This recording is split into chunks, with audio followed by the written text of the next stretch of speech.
Hello friends, I am Sumit Goyal, assistant professor of mathematics. आइए आज हम आगे बढ़ रहे हैं अपने लेक्चर 3 की तरफ, जो हमारा टॉपिक चल रहा है रेंचेस का। तो उसमें आज हम एक थ्योरम करने जा रहे हैं। देखिए थ्योरम क्या कह रही है, the axis of two given wrenches हमारे इंटरसेक्ट एट राइट एंगल, यानी कि हमारे पास दो रेंचेस हैं, उनके जो एक्सिस हैं वो इंटरसेक्ट करते हैं किसके ऊपर, राइट एंगल के ऊपर।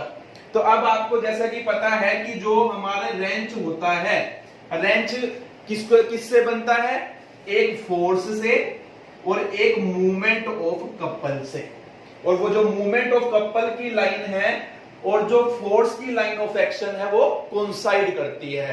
तो उसने कहा है कि हमारे पास दो रेंच है, तो दो रेंच है और जो जिनकी जो एक्सिस हैं, इसको हम एक्सिस ही बोलते हैं, जिसके अलोंग वो काम कर रहे हैं, क्योंकि यहाँ पर फोर्स की लाइन ऑफ एक्शन हो जाएगी और मूवमेंट ऑफ फोर्स, जो मूवमेंट ऑफ कपल है, उसकी जो लाइन ऑफ एक्शन है वो फोर्स की लाइन ऑफ एक्शन से क्या करती है, कोइंसाइड करती है। ये मैं आपको शुरू के लेक्चर में भी बता चुका हूं। अब उसने कहा है हमारे पास दो रेंचेस हैं और वो इंटरसेक्ट कर रहे हैं, उनके एक्सिस इंटरसेक्ट कर रहे हैं राइट एंगल ट्रायंगल पर। अब हमें ये राइट एंगल पर, सॉरी ट्रायंगल में गलती से बोल गया हूं। तो अब उसके बाद देखिए, अब हमें पता है कि जो एक्स एक्सिस होता है और जो हमारा वाई एक्सिस होता है, ये मैंने वाई एक्सिस लिया और यहां पर भी ये फोर्स लिया और ये मूवमेंट ऑफ कपल ली मैंने। आप ये खोज कीजिए। तो और ये इंटरसेक्ट कर रहे हैं ओ पर। मैंने यहां नहीं बनाया, वो उसका रीजन है, अभी आपको पता चलेगा मैंने ऊपर क्यों नहीं बनाया। कि भाई हम, आपको ऐसा लग रहा होगा कि हम ऐसे बना सकते थे, एक्चुअल में हम ऐसे बना रहे हैं इसे। आप ध्यान से देखेंगे तो हम मतलब कि जमीन जो है होती है, हमारी फर्श होता है, वो एक तरह से क्या होता है, एक्स वाई प्लेन की तरह होता है। तो वो बनाया है हमने, आप उस चीज से समझिए। ये चीज 3D की है, वही वाली बात आ जाती है जैसे कि मैंने आपको फर्स्ट थ्योरम समझाई थी। तो ये एक्स एक्सिस है और ये हमारा वाई एक्सिस है, क्योंकि मुझे जेड एक्सिस की जरूरत पड़ेगी, वो मैं ऊपर की तरफ बनाऊंगा। तो अब ये देखिए, तो हमें ये गिवन था कि जो एक्सिस है दो रेंचेस के, अलग अलग रेंचेस के, वो इंटरसेक्ट करते हैं राइट एंगल पर। अब हमें ये भी पता है एक्स एक्सिस और वाई एक्सिस भी राइट एंगल पर क्या करते हैं, इंटरसेक्ट करते हैं। तो हमने क्या किया, जो एक्स एक्सिस की लाइन है और जो वाई एक्सिस की जो लाइन है, उन्हीं को लाइन ऑफ एक्शन मान लिया इन दो डिफरेंट रेंचेस की। तो क्योंकि हम यही तो कहा है कि दो लाइनें लेनी है जो इंटरसेक्ट करती हो right angle triangle, right angle के ऊपर, और वो रेंचेस की क्या बनेगी, एक्सिस बनेगी। तो हमने एक्स एक्सिस को और वाई एक्सिस को ही इन दो डिफरेंट रेंचेस की क्या मान लिया है, एक्सिस मान लिया है। अब आप देखिए, उसने कहा है कि their intensities are x and y. जो इंटेंसिटीज है फोर्स, यानी जो यहां फोर्स काम कर रहे हैं रेंच के, यहां पर रेंच के अंदर, तो क्योंकि एक फोर्स काम करता है और एक कपल ऑफ मूवमेंट काम करती है। तो जो फोर्स काम कर रहा है वो एक्स है, उसकी इंटेंसिटी, और इसकी वाई है। जो हमारा फोर्स होता है हम उसको मैग्नीट्यूड बोलते हैं वैसे लैंग्वेज के अंदर, लेकिन रेंचेस के अंदर जब वो यूज हो जाता है तो हम उसको मैग्नीट्यूड की बजाय हम ये वर्ड यूज कर लेते हैं कि ये इंटेंसिटीज हैं रेंचेस की। सिर्फ शब्दों का हेर फेर हो रहा है, बाकी चीजें वही है। अब उसने कहा है and pitches are p x and p y. जो पिचेस हैं किसकी, रेंच की, वो क्या है, पी एक्स और पी वाई है। अब ये क्या चीज है, p x and p y. अब आपको ये समझना है कि p x and p y क्या चीज है। तो देखिए, अब आपको कपल ऑफ मूवमेंट का मैं एक बार फिर से याद दिला दूं कि what is couple of movement. पहले तो कपल किसे बोलते हैं, तो आपको मैं याद दिला दूं, जो two equal and unlike parallel forces होते हैं। फोर्सेस तो यानी इक्वल है, लेकिन उनकी डायरेक्शन अलग अलग है और पैरेलल है। तो ये फोर्स मान लीजिए P है, तो ये भी फोर्स P है, लेकिन डायरेक्शन अलग अलग है। तो इनके बीच का जो ये डिस्टेंस है, इसको हम क्या देते हैं, स्मॉल p। ये हमारी स्मॉल p है, इसको बोलते हैं आर्म ऑफ द कपल। इसे हम क्या बोलते हैं, आर्म ऑफ द कपल। तो ये हम बोलते हैं ये सिस्टम किसको फॉर्म कर रहा है, कपल को फॉर्म कर रहा है, क्योंकि जो टू पैरेलल फोर्सेस हो वो अपोजिट डायरेक्शन में वर्क कर रहे हो, देन वी से दे फॉर्म अ कपल। तो अभी वो कपल को फॉर्म कर रहे हैं ये दो फोर्सेस, और उनके बीच का जो डिस्टेंस है दैट इज कॉल्ड क्या, that is called arm of force. तो ये आर्म ऑफ फोर्स है। तो अगर मेरे को यहां से मूवमेंट ऑफ कपल निकालनी हो या कपल ऑफ मूवमेंट निकालनी हो, उससे कोई फर्क नहीं पड़ता, कैसे भी बोल सकता हूं मैं, कपल ऑफ मूवमेंट या मूवमेंट ऑफ कपल एक ही बात है, दोनों बातें। कपल ऑफ मूवमेंट निकालनी हो तो उसका फार्मूला होता है P इंटू में P, यानी इन दोनों की प्रोडक्ट, यानी जितना फोर्स है और क्या चीज है साथ में, क्योंकि एक फोर्स काम कर रहा है और एक क्या कर, जो उसकी आर्म थी, उन दोनों की हम मल्टीप्लाई कर देते हैं, that is called the movement of couple. अब यहां पर देखिए रेंच है, रेंच किससे बनता है, एक फोर्स से और एक मूवमेंट ऑफ कपल से। अगर फोर्स एक्स है तो उसकी जो मूवमेंट ऑफ कपल बनेगी वो क्या बनेगी, फोर्स, और जो इसकी आर्म रही होगी तो वो आर्म को हम शो कर देते हैं, वो क्या रही होगी, px, यानी कि x के रेफरेंस में जो आर्म रही है। तो यहां पर इस वर्ड को, जो ये आर्म है कपल की, इसे ही हम ये बोल देते हैं ये पिच है किसकी, रेंच की। तो ये रेंच की पिच कहलाती है। इसी तरीके से ये y है। अब यहां मूवमेंट ऑफ कपल निकालूंगा मैं y के रेफरेंस में, तो वो क्या आएगी, यानी कि फोर्स की मल्टीप्लाई होगी। ये P फोर्स का जब काम कौन कर रहा है, y कर रहा है, और यहां पर जो आर्म ऑफ कपल थी उसकी वो Py हुई होगी, Py है। तो ये इन दोनों की मल्टीप्लाई से ये मूवमेंट ऑफ कपल हमारी बनी है, और ये Py क्या कहलाएगी, रेंच की, जो ये रेंच बना है, जो जिसका एक्सिस ये y लिया है हमने, उसकी क्या कहलाएगी, पिच कहलाएगी। तो सिर्फ शब्दों को बदला गया है। रेंच के रेफरेंस में जो मैग्नीट्यूड होता है फोर्स का, उसको इंटेंसिटी वर्ड दिया गया है, और जो रेंच के रेफरेंस में जो आर्म ऑफ कपल थी, उससे मूवमेंट ऑफ कपल निकालने का जो ये फार्मूला था, उसमें जो ये स्मॉल p था, इसको हमने क्या बोल दिया है, ये पिच की, सॉरी रेंच की पिच है। तो ये आपने ध्यान रखना है। तो हमने इतना काम यहां पर किया है। अब आगे बढ़ते हैं हम, देखिए अब उसने हमें यहां पर ये कहा है कि अब पिचेस आपको समझ आ गया कि दो रेंचेस हैं, इंटरसेक्ट कर रहे हैं राइट एंगल पर, उनकी इंटेंसिटी x और y है, यानी ये दो फोर्स काम कर रहे हैं, यहाँ पर x फोर्स काम कर रहे हैं, यहाँ y फोर्स काम कर रहा है। पिचेस px और py है, तो इसलिए जो मूवमेंट ऑफ कपल बनेगी वो px इंटू x बनेगी, और यहाँ जो मूवमेंट ऑफ कपल काम कर रही है वो py इंटू y बनेगी। If the pitches are given, अब आपको ये मानकर चलना है कि ये गिवन है हमें px और py, pitches are given, find the locus of the central axis. तो यहां से जो सेंट्रल एक्सिस बनेगा, जो सेंट्रल एक्सिस आएगा वो क्या बनेगा, उसका लोकस क्या होगा, वो हमें यहाँ पर डिस्कस करना है, बताना है उसकी इक्वेशन क्या होगी। तो देखिए कैसे करेंगे, इतना आपको समझ आ गया होगा। इस लाइन से हमने क्या किया, दो रेंचेस किसके अलोंग काम कर रहे हैं हमने ले लिया, एक एक्स एक्सिस के अलोंग, एक वाई एक्सिस के अलोंग, और एक्स और वाई उनकी क्या है, इंटेंसिटीज है, और px और py पिच है, ये भी गिवन है। तो मूवमेंट ऑफ कपल यहाँ की क्या बनी, px इंटू एक्स, और यहाँ की क्या बनी, py इंटू y बनी है हमारी। अब आप देखिए, मैं ये बोलता हूं कि अब अगर आप x and y are the two forces, अब प्रूफ करने लगे हैं हम। पहले आप क्या लिखेंगे, let the two wrenches whose axis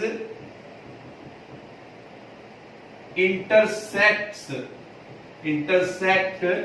at right angles are taken along x axis and y axis। कि दो रेंच जो हमने लेने थे जो इंटरसेक्ट करते हैं राइट एंगल पर, वो हमने किसके अलोंग ले लिए, एक्स एक्सिस के और वाई एक्सिस के। क्यों लिए, क्योंकि एक्स एक्सिस और वाई एक्सिस भी राइट एंगल पर क्या करते हैं, इंटरसेक्ट करते हैं। अब देखिए, अब मैं ये मान रहा हूं, अब देखिए एज, अभी सिर्फ इन दोनों फोर्सेस की बात करूंगा, as x and y are the two forces acting along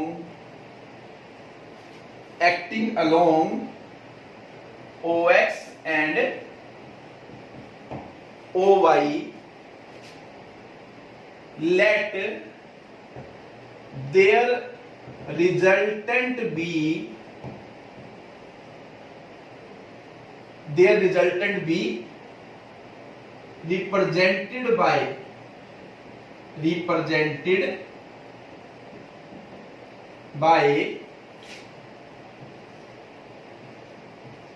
OA।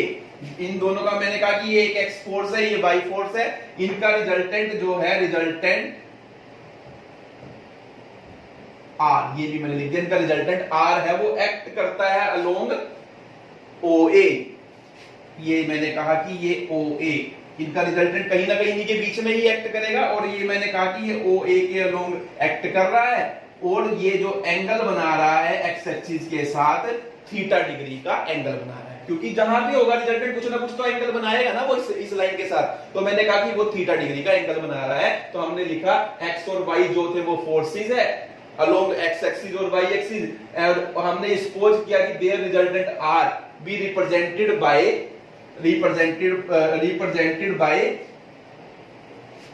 आप ऐसे लिखेंगे their resultant R be, let their resultant R be acting along a line represented by OA। यानी कि जो इन दोनों का रिजल्टेंट लिया है मैंने, वो क्या लिया है, R लिया है, और वो जो R रिजल्टेंट है इन दोनों का वो एक्ट कर रहा है लाइन किसके अलोंग, OA के अलोंग, which makes एंगल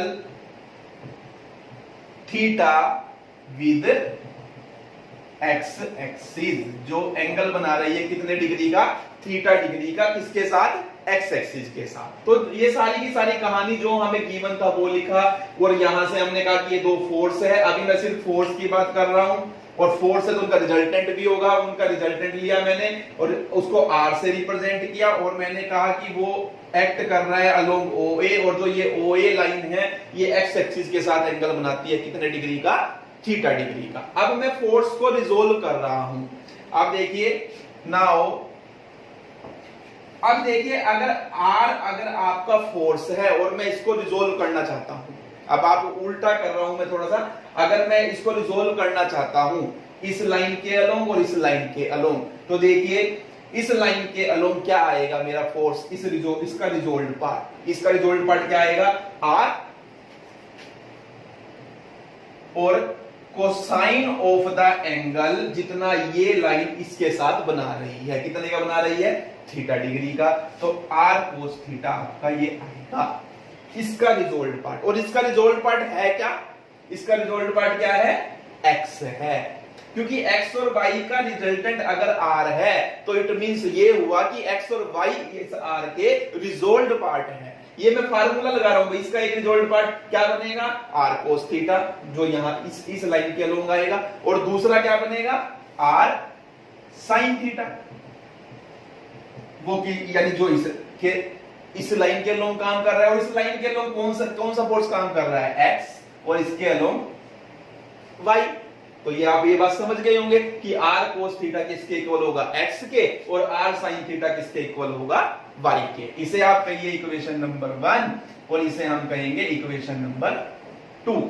अब स्केयरिंग और एडिंग अगर मैं करता हूं, अब देखिए squaring and adding both sides in equation 1 and 2, वो भी आप लिख लेंगे, मैं नहीं लिख रहा, आप लिख लेंगे। तो क्या आएगा यहां से आपका बनेगा आर स्क्वायर, और यहां से आपका बनेगा x square plus y square, यानी यहां से आपका आर आ जाएगा x square plus y square का स्क्वायर रूट, और साथ में अगर मैं इसको इससे डिवाइड कर दूं, divide 2/1, divide equation 2 by equation 1, तो यहां से आपका क्या आ जाएगा, tan theta is equal to y by x.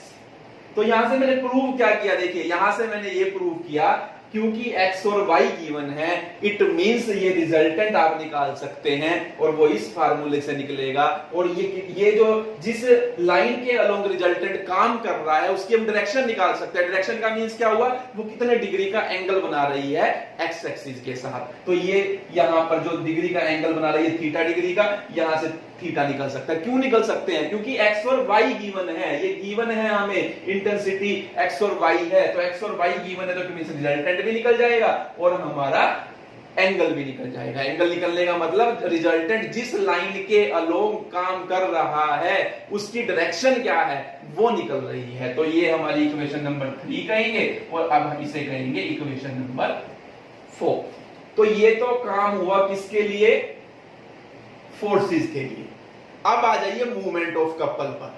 अब इसकी मूवमेंट ऑफ कपल कितनी है इस रेंज की? देखिए जिस px इंटू एक्स, और इसकी मूवमेंट ऑफ कपल कितनी है? py इंटू में y, where px is the pitch of this wrench and here py is the pitch of this wrench. और ये फोर्स है, जो ये फोर्स x और y थे, तो जब इनकी मल्टीप्लाई होती है तभी ये क्या बनते हैं? कपल ऑफ मूवमेंट बनते हैं। तो अब यहां पर देखिए आप, अब मैं ये अब इन दोनों के जो कपल ऑफ मूवमेंट है मैं उनका रिजल्टेंट लेने जा रहा हूं। तो अब देखिए, let G be the resultant of couple of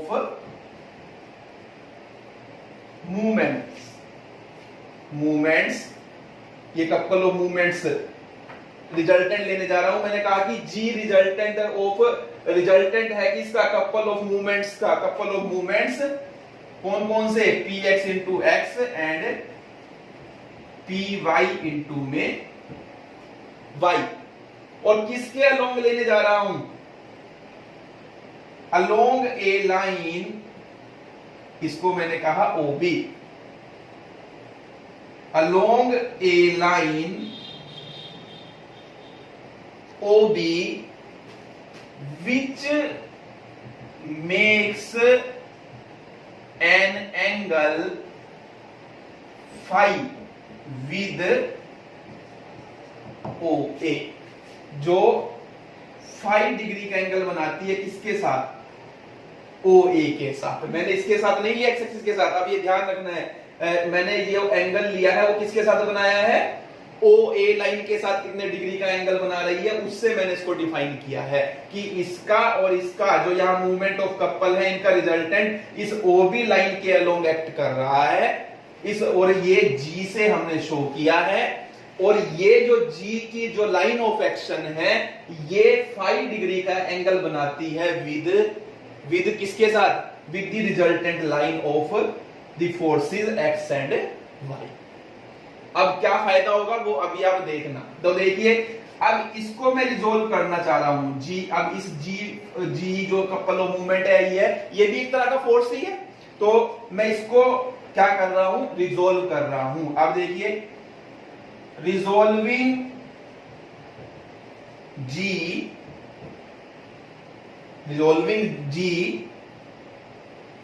about the line OA, किसके अबाउट कर रहा हूं? OA के अबाउट कर रहा हूं। तो अब देखिए इसका क्या बनेगा? इसका जो एक रिजोल्व पार्ट आएगा वो क्या आएगा? वो क्या आएगा आपका? G cos phi आएगा। इसका एक रिजोल्व पार्ट, इसके अलोंग देखिए क्या आएगा? G फोर्स है, cosine of the angle that makes with the line this, तो वो क्या आएगा? G cos phi आएगा। अब G cos phi, ये G cos phi है आपका। अब ध्यान देने वाली जो बात है, इसका एक रिजोल्व पार्ट क्या आया? G cos phi। अब G cos phi क्या आएगा? G cos phi क्या है? अब इसका रिजोल्व पार्ट हम निकालेंगे, यानी कि क्या निकालेंगे? इसका किसके रेफरेंस में? इस एक्स एक्सिस के और इस वाई एक्सिस के रेफरेंस में, यानी कि G cos phi किसके इक्वल आएगा? Couple of movement along OA। अब जो कपल ऑफ मूवमेंट आएगी अलोंग OA वो कितनी आएगी? अब वो देखिए, समझने वाली बात है। कपल ऑफ मूवमेंट आपकी कितनी आएगी अलोंग OA? कितनी आएगी? अब फोर्स ये है, वही काम कर रहे हैं अब हम। तो फोर्स क्या है हमारा? px इंटू एक्स, ये हमारा फोर्स है। और साथ में क्या लेना है हमें, ये तो हमारा फोर्स है px इंटू एक्स, और cosine of the angle, cosine of the angle, cosine of the angle क्या है, यानी कि कोस थीटा, प्लस यहां पर क्या बनेगा py इंटू में y, और cosine of the angle that it makes with this line, यानी कि जो ये एंगल बनेगा ये कितना बनेगा, देखिए ये थीटा है तो कितना बनेगा 90 माइनस थीटा बनेगा, क्योंकि ये राइट एंगल पर है, तो कोस 90 माइनस थीटा आपका यहां से बनेगा। यानी क्या मीन्स हुआ, अब यहां से, अब मैं यहां पर करने जा रहा हूं इस चीज को, आप समझेंगे। तो अब यहां से क्या बना, ये this is equal to px into x cos theta plus py into y, और कोस 90 माइनस थीटा क्या होता है, साइन थीटा होता है आपका। यानी कि अब यहां से देखिए px और x किसके इक्वल है, r कोस थीटा के इक्वल है, तो वो मैं यहां पुट करूंगा तो ये आपका आ जाएगा r कोस थीटा पुट करूंगा, और एक कोस थीटा ये है तो ये बनेगा r कोस स्क्वायर थीटा, और यहां पर py y की वैल्यू पुट करूंगा तो ये r sin थीटा पुट होगी, तो ये r sin स्क्वायर थीटा बनेगा आपका। तो इन दोनों में से अगर मैं r को कॉमन ले लेता हूं, r कॉमन आ रहा है मेरा, तो अंदर आपके पास बचता है px cos square theta plus py sin square theta. तो ये हमारा क्या आया है, g cos फाई की वैल्यू आई है।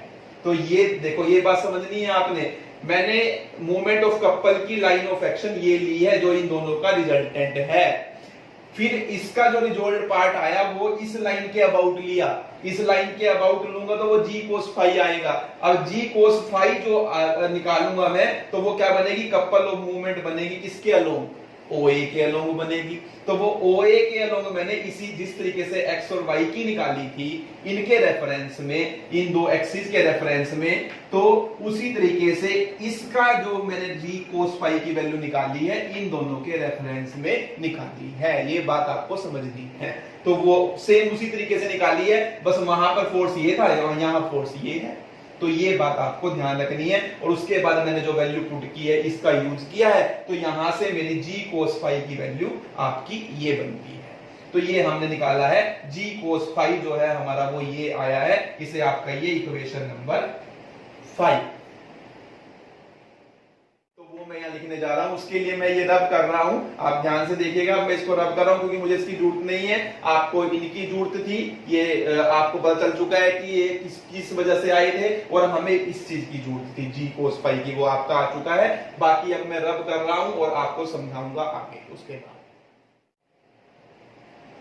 अब आगे आप देखिए, अब कपल ऑफ मूवमेंट ये मैंने निकाली है OA के अलोंग, इन दोनों के रेफरेंस में। अब मैं कपल ऑफ मूवमेंट निकालना चाह रहा हूं परपेंडिकुलर लाइन के अलोंग, जो किसके परपेंडिकुलर है, OA के। OA के परपेंडिकुलर कौन सी बनेगी, ये OZ बनेगी। जैसे मैंने अभी आपको समझाया, ये XY प्लेन है, OAB इसी के बीच में कहीं ना कहीं आएगी, और OA के ऊपर परपेंडिकुलर क्या होगी, इस पूरे प्लेन के ऊपर Z एक्सिस होगी। तो ये Z एक्सिस के अलोंग कहने का मीन्स ये है कि हम क्या निकाल रहे हैं, कपल ऑफ मूवमेंट निकाल रहे हैं। तो कपल ऑफ मूवमेंट अगर ये g cos फाई है तो इसकी परपेंडिकुलर डायरेक्शन में जो बनेगी वो क्या आएगी, g sin फाई आएगी। तो ये g sin फाई आया, और ये क्या बनेगी, सेम इसी रूल से देखिए। अब इसके अलोंग आप निकाल रहे हैं तो यहां से देखिए फोर्स px इंटू में x है क्योंकि ये, और cosine of the angle that it makes with the line this OA के। तो अब यहां से देखिए, तो क्योंकि अलोंग तो OA निकल रही है, परपेंडिकुलर डायरेक्शन में निकल रही है, तो अब यहां से आप देखिए ये एंगल 90 डिग्री है, ये थीटा है, तो टोटल कितना बनेगा आपका, ये बनेगा आपका 90 प्लस थीटा। सिमिलरली यहां से क्या बन जाएगा, पी बाई इंटू में बाई और साइन, बस सिर्फ यहीं पर तो चेंज करना है, px into x cos theta की जगह 90 प्लस थीटा आ गया, ये साइन थीटा बना था वो इसकी वजह से बना, थीटा की जगह यहां पर भी 90 प्लस थीटा आ जाएगा आपका। अब आप यहां से देखिए, ये आपका बन रहा है px इंटू में x कोस 90 प्लस थीटा होता है माइनस साइन थीटा, ये आ गया आपका, और यहां से py इंटू वाई, और ये आपका आ गया साइन 90 प्लस थीटा क्या होता है हमारा कोस थीटा होता है। तो ये हमारी आ गई। अब यहां से देखिए क्या कॉमन आ रहा है आपका, p minus p x into x.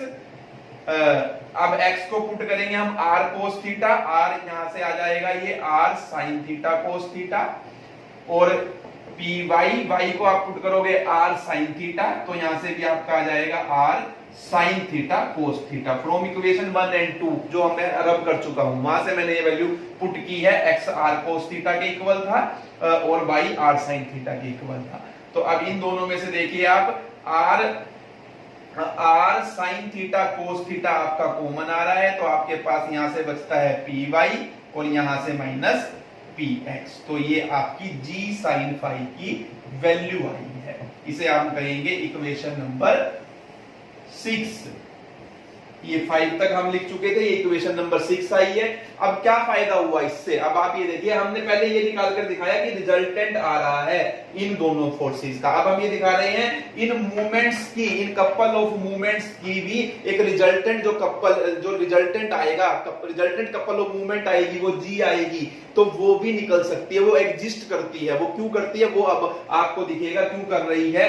अब देखिए, अब g sin फाई किसके ऊपर डिपेंड कर रहा है, r के ऊपर, थीटा के ऊपर, px py के ऊपर। आपको गिवन है px और py गिवन है, और थीटा और r अभी आपने निकाले थे, मैंने निकाल कर दिखाए थे कि r root x square plus y square होगा, और थीटा tan थीटा किसके इक्वल है, y बाई एक्स के। तो यानी ये सब चीजें नोन है, ये नोन है तो it means g sin phi known है। इसी तरीके से g cos फाई जो कि ये आया है, ये भी हमारा क्या है, नोन है। तो अब आप यहां लिखोगे as g sin phi and g cos phi are known, therefore g को मैं क्या लिख सकता हूं, g को मैं ये लिख सकता हूं, आप देखेंगे g square sine square phi plus g square cos square phi. लिख सकता हूं कि नहीं लिख सकता, क्योंकि देखिए इसमें से g स्क्वायर कॉमन लूंगा, अंदर g square sine square phi plus cos square phi बचेगा, वो 1 हो गया, g स्क्वायर का स्क्वायर रूट, स्क्वायर से स्क्वायर रूट कैंसिल हो गया, वो g, यानी g इसके इक्वल है। तो अब मैंने ये क्यों लिखा कि g sin phi g cos phi हमें नोन है। क्यों नोन है वो मैं आपको बता चुका हूं। तो g को ऐसे लिख सकते हैं, तो जब ये नोन है तो इट मींस g भी हमारे लिए नोन है। This implies g is known, यानी g एग्जिस्ट करता है, हम निकाल सकते हैं। और इसी तरीके से जो tan फाई की वैल्यू आएगी हमारी, अगर हम यहां से निकाले g sin फाई बाय में g cos फाई में करूंगा तो tan फाई आएगा मेरा। तो tan फाई किसके इक्वल आएगा, वो आपका इक्वल आएगा r sin theta cos theta py minus px upon में जो जिसकी वैल्यू आई है वो ये आई है r px cos square theta plus py sin square theta. यहां r से r कैंसिल, अब ये सब चीजें नोन है, it means phi is known, it means ये हुआ कि फाई भी नोन है। तो अब यहां से हमने ये प्रूव किया कि सबसे पहले कि इन दो जो रिजल्टेंट, ये जो हमारे दो रेंचेस थे, यहां से एक रिजल्टेंट भी नोन है, एग्जिस्ट करेगा, और एक कपल ऑफ मूवमेंट भी एग्जिस्ट करेगी, और उनकी जो लाइन ऑफ एक्शन की जो डायरेक्शन है वो भी एग्जिस्ट करेगी, क्योंकि थीटा भी मैंने निकाल कर दिखा दिया और आपको फाई भी निकाल कर दिखा दिया। तो ये सब चीजें हमारे यहाँ पर नोन है। तो हमने ये निकाल कर दिखाया आपको कि ये एग्जिस्ट करेगी, किस तरीके से एग्जिस्ट करेगी, वो सारी की सारी ये मैंने आपको कर कर दिखाया है। अब देखिए, जो ये OA है, तो मैंने एक ये लिया MP, ये 3D में है, अब आपको समझना है, 3D शेप में चले जाओ। अब आप खुद देखिए, ये तो प्लेन के अंदर पड़ी है, इसके पैरेलल ये मैंने ले ली, मान लीजिए OA मेरा ये है OA। अगर आप देखेंगे तो OA अगर ये है मेरा, तो ये चला गया, मैं यहाँ पे इसके पैरेलल मैंने लाइन ली है MP, ये मैंने MP ली है, जिससे ये क्या हो गया मेरा OM हो गया। तो मैंने कहा कि ये जो लाइन ऑफ एक्शन है, ये अब हमारी जो रेंज आया है, जो रिजल्टेंट रेंज आया है, कहने का मींस ये इन दोनों का रिजल्टेंट रेंज क्या आया है, RG cos फाई आया है। RG नहीं आया, RG cos फाई आया है, क्योंकि जो रेंज बनने के लिए जो फोर्स है फोर्स आना चाहिए और एक मूवमेंट ऑफ कपल आनी चाहिए और दोनों की लाइन ऑफ एक्शन कोइंसाइड करनी चाहिए। अब ये तो दो ये अलग थी, अलग लेकर चले थे हम, साथ में लेकर नहीं चल सकते थे, तो इसके रेफरेंस में एक पार्ट निकाला इसका, वो इससे कोइंसाइड कर रहा है, तो यहां से आर जी कोस फाई हमारा क्या बन जाता है, रिजल्टेंट रेंच बन जाता है। तो अब आप यहां लिखेंगे this implies R G cos phi is the resultant wrench. तो हमने यहां से रिजल्टेंट रेंच निकालकर देखा है अभी तो कि रिजल्टेंट रेंच क्या बनेगा हमारा। अब हमें लोकस निकालना है सेंट्रल एक्सिस का, तो सेंट्रल एक्सिस का लोकस निकालने के लिए हमें रिजल्टेंट रेंच निकालना था, तो हमने रिजल्टेंट रेंच निकाला है। तो ये रिजल्टेंट रेंच की लाइन ऑफ एक्शन है, तो इट मींस एमपी भी इसकी लाइन ऑफ एक्शन है। ये आप समझ गए होंगे। तो ये 3D में चले गए हम, तो एमपी इसके पैरेलल है, क्योंकि अगर ये यहां काम कर रहा है जो फोर्स, वो इसकी पैरेलल लाइन के भी ज्यों का त्यों काम करेगा, तो हम ये कहेंगे ये हमारा क्या है, रिजल्टेंट रेंच की लाइन ऑफ एक्शन है। अब आगे देखिए, अब हम सेंट्रल एक्सिस का लोकस निकाल कर दिखाएंगे, मींस हम उसकी इक्वेशन निकाल कर दिखा रहे हैं आपको कि इक्वेशन क्या बनेगी हमारी सेंट्रल एक्सिस की। आप देखिए यहां पर मैं अब ये OM, क्योंकि इसकी पोजीशन को डिसाइड करेगा, हमने ये कहा है कि हमारा रेंच ये आया, इसको 3D में लेकर गए हैं हम, क्योंकि हमने इसका यूज करना था, तो इसके पैरेलल एक लाइन ली, तो ये जो रेंच है रिजल्टेंट रेंच, इसकी जिसकी लाइन ऑफ एक्शन ये है, ये इक्विवेलेंट है इसके, जिसकी लाइन ऑफ एक्शन मैंने क्या ले ली है, MP है, यानी कि RG cos फाई के इक्विवेलेंट ही बनेगा हमारा ये रेंच जिसकी लाइन ऑफ एक्शन MP है। अब जो हमारी इसकी पोजीशन डिसाइड होगी, सेंट्रल एक्सिस बनेगा हमारा रिजल्टेंट का ये, तो जो पोजीशन डिसाइड होगी वो OM से होगी, तो OM किसके इक्वल होगा, OM इक्वल होगा G sin phi by R के। अब ये फार्मूला आपको याद रखना है। अब G sin फाई की वैल्यू आप निकाल चुके हैं, ये आपकी वैल्यू आई है, R sin theta cos theta p y minus p x और अपोन में आर, तो ये आर से आर कैंसिल हो जाएगा, और ओ एम क्योंकि ये वेरिएबल होगा, ये तो पैरेलल है, हम कहीं से भी ले सकते हैं, तो ओ एम क्या है, एक वेरिएबल यानी कि डिस्टेंस है, तो इसको हम शो करेंगे जेड से, तो ये जेड आपका आ गया यहां से sine theta cos theta p y minus p x, यानी कि, और ये क्या देता है, it gives the position of central axis. अब इसकी इक्वेशन निकालनी है, इक्वेशन में कन्वर्ट करना है, इसको कैसे करूंगा देखिए, बिल्कुल इजी है। अब अगर आपका tan थीटा, ये ट्रिग्नोमेट्री का सिंपल यूज कर रहा हूं मैं, tan थीटा अगर y बाई x के इक्वल हो, ये आपका आया है, वहां पर कैपिटल Y और capital Y by capital X आया है, स्मॉल y स्मॉल x लिख दिया मैंने, ताकि इक्वेशन दिखे सिर्फ बनी हुई, क्योंकि आपने स्मॉल z ले लिया हमने, तो उससे कोई फर्क नहीं पड़ता, कैपिटल में रखना चाहो कैपिटल में भी रख सकते हैं। तो अब यहां से देखिए ये किस चीज को शो करता है ट्रिग्नोमेट्री के अंदर, ये अगर ABC राइट एंगल ट्रायंगल है हमारी, तो ये क्या बनेगा हमारा, परपेंडिकुलर ओवर बेस, यानी ये y और ये x, तो ये हाइपोटेनस क्या आएगा, root x square plus y square. अब यहां से मैं अगर साइन थीटा की वैल्यू निकालना चाहूं, तो साइन थीटा की वैल्यू क्या आएगी, अब यहां से परपेंडिकुलर यानी कि y ओवर में हाइपोटेनस यानी x square plus y square, और कोस थीटा की वैल्यू निकालना चाहूं तो बेस ओवर हाइपोटेनस यानी x ओवर में root x square plus y square. ये वैल्यू उठाकर आप यहां पर पुट कर दीजिए इसके अंदर, तो आप देखिए this will be equal to, ये सब इसके बाद आपने ये करना है सारे का सारा, और फिर लिखना है z is equal to sine theta की वैल्यू ये, कोस थीटा की ये, इन दोनों को मल्टीप्लाई करेंगे अगर आप, तो क्या आ जाएगा xy, यहां से देखिए, और ये root x square plus y square, root x square plus y square को मल्टीप्लाई करेंगे x square plus y square, और ये हमारा p y minus p x. अब इसको मैं उधर ले जाता हूं, यानी ये आपका बन जाएगा z x square plus y square equal to x into y py minus px। तो दिस इज दी लोकस, यानी कि this is the equation of the central axis. ये सेंट्रल एक्सिस की क्या बनी है हमारी, लोकस बना है, यानी जो इक्वेशन आ जाती है वही लोकस होता है। ये तो आप पढ़कर आए हैं, शुरू से मैथ में सीखते आ रहे हैं। तो it is the required locus of the central axis.